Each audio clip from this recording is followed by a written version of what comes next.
है कि कई देशों ने, सऊदी अरब की बात करें और तमाम देशों ने यहां पर अमेरिकी राष्ट्रपति डोनाल्ड ट्रंप को क्या मजबूर किया।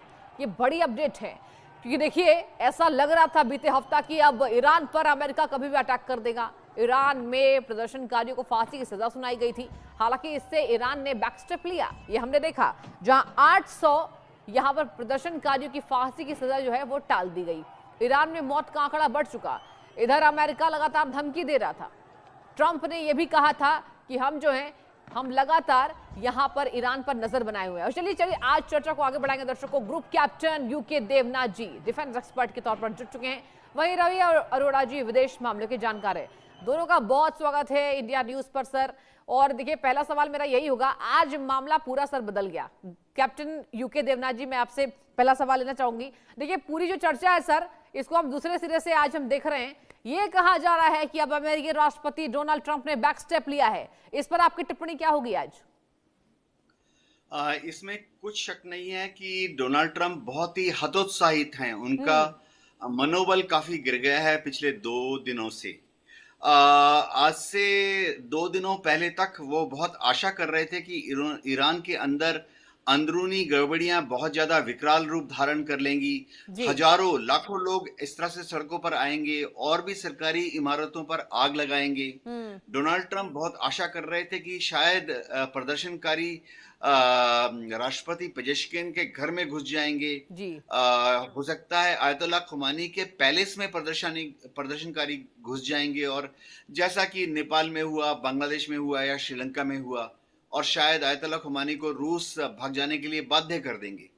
लेकिन डोनाल्ड ट्रंप जो है बहुत ही दुखी हैं कल से, आज सुबह से, क्योंकि ऐसा हुआ नहीं।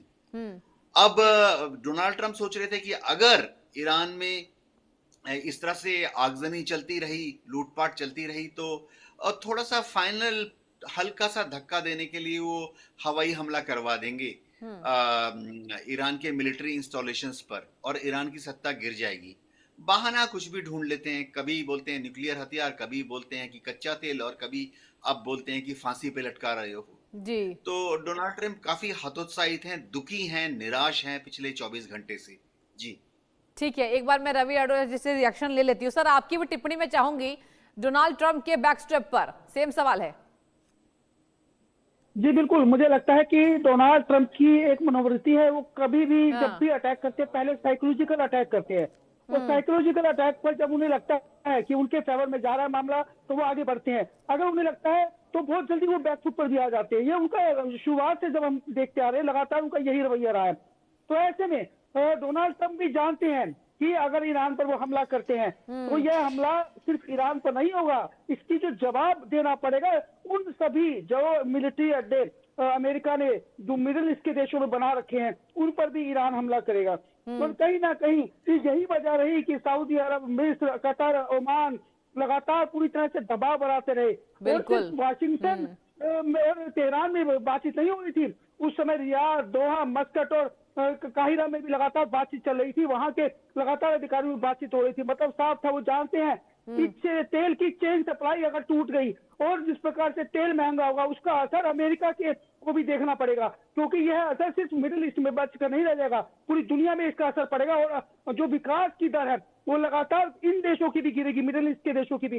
तो ऐसे में कहीं ना कहीं यह दबाव बनाने की कोशिश कई दिनों से चल रही थी। लेकिन जब जो कतर की बात करें या साउथ चाइना सी की बात करें, जब वहां मिले जो अमेरिकी जो सेना है उसकी हलचल बढ़ी, तो कहीं ना कहीं इन लोगों को लगा कि अब लास्ट अंतिम दौर पर मामला है और इसको तुरंत वापस लेना बहुत जरूरी है। शायद नेतन्याहू भी यही चाहते थे कि इस युद्ध को यही रोक दिया जाए। अगर यह आगे बढ़ता है तो इसका रिजल्ट कहीं ना कहीं बहुत ज्यादा नुकसान होगा। और मुझे लगता है जो जिस प्रकार के आरोप लगाए गए कि प्रदर्शनकारियों की हत्या की जा रही है, उनको फांसी पर चढ़ाया जाएगा, या उस सब पर डील होगी कि एक पीस बोर्ड बना दिया जाए। ये पीस बोर्ड क्या होता है, समझने वाली बात यह है कि अभी तक आप पूरी दुनिया के अंदर जितने आपके मिलिट्री अड्डे हैं उनको आप एक्टिव कर रहे थे कि किस प्रकार से ईरान पे हमला करना है। आपकी डे नाइट मीटिंग चल रही है, आपके नेताओं की मीटिंग चल रही है, अधिकारियों की मीटिंग चल रही है, और अचानक से आप बैकफुट पर आ जाते हैं। तो क्या आज एकदम से रुके? ऐसा कुछ नहीं है। अभी भी ईरान में वही हालात है। मानव अधिकार संगठन लगातार बता रहे हैं इस बात को, लगातार रिपोर्ट आ रही है कि वहां पर अभी भी वो हालात जारी है और जिस प्रकार से प्रदर्शनकारियों पर न सिर्फ हमले हो रहे हैं बल्कि लगातार उनको सब घटनाएं हो रही है, तो ऐसे में कहीं ना कहीं अमेरिका ही खुद अपने सवालों में घिर गया है और पूरी दुनिया की मीडिया ही नहीं, पूरे दुनिया के अंदर एक सवाल